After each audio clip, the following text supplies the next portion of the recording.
Well, here are Kevin and I in the Delta Hotel, and we are about to do the walk from here to the convention center by the most convenient route.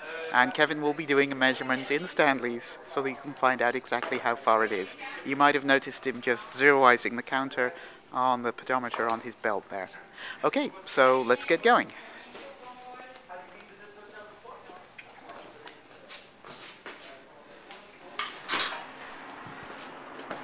Out of the hotel, we're turning right and heading down to the Rue Saint-Antoine. As you can see, it's quite a bit steep here, and there is this issue with people who are in Mobies. Although this is a relatively flat piece of slope, there's a nasty step at the bottom here. I'll just turn around so that you can see it. So you don't really want to come off that. You're probably better taking the Moby onto the car ramp. Okay, so here we are turning right onto the Rue Saint-Antoine, and we're heading up in the general direction of the convention center. It's very quiet here.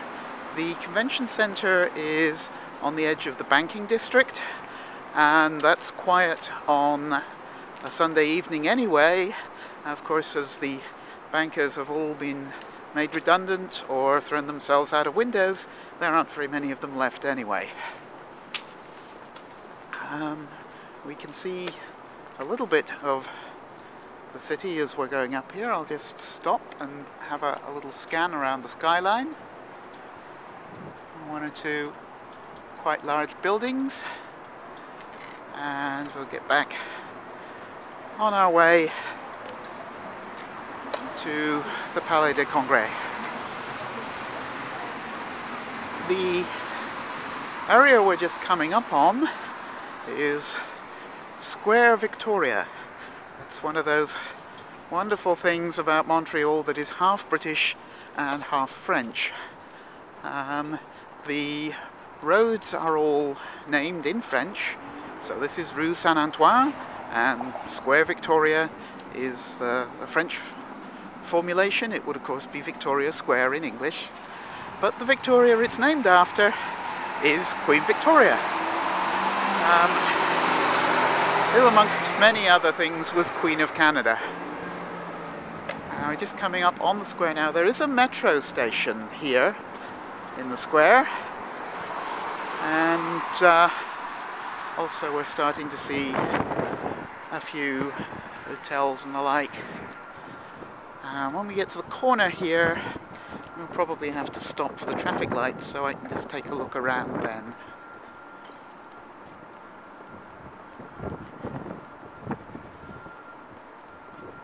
Well, I think we might actually just be able to make the light.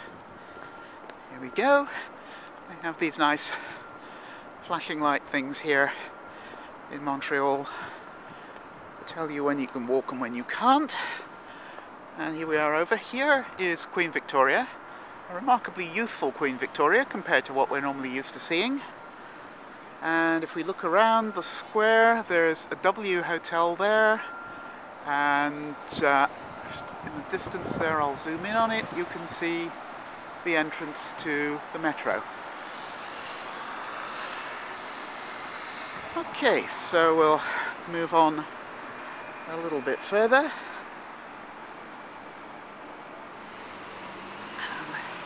It's getting a bit dark here now. It's 7:45 in the evening in Montreal. Kevin and I have just been out for dinner, testing restaurants on your behalf.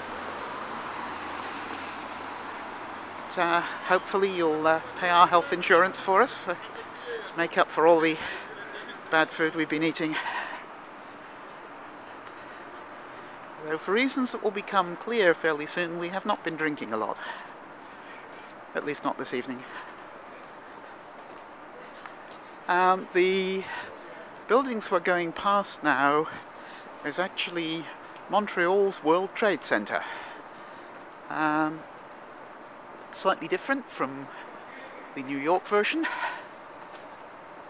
and rather imposing looking in a carved stone sort of way. We are just passing now the restaurant where Kevin and I had dinner, and when we get past the parked cars, just take... Okay, so this place, Steak Frites, is one of the most convenient restaurants to the convention centre, and there are one or two interesting things about it. The first one is that obviously it's a steakhouse, and with your steak you get French fries, and they are all you can eat French fries. They'll serve you your steak and then they come round with a big bowl full of fries. You can have as much as you want, have refills whenever you want. The other interesting thing about it is that it's a BYO, that being mainly an Australian term, bring your own. They do not sell beer or wine in the restaurant. You have to bring your own, but of course that makes it an awful lot cheaper.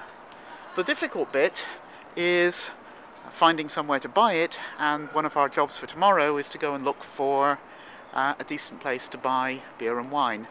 Here, by the way, is the entrance to the Centre de Commerce Montreal, the World Trade Centre, and we are now almost at the Palais de Congrès.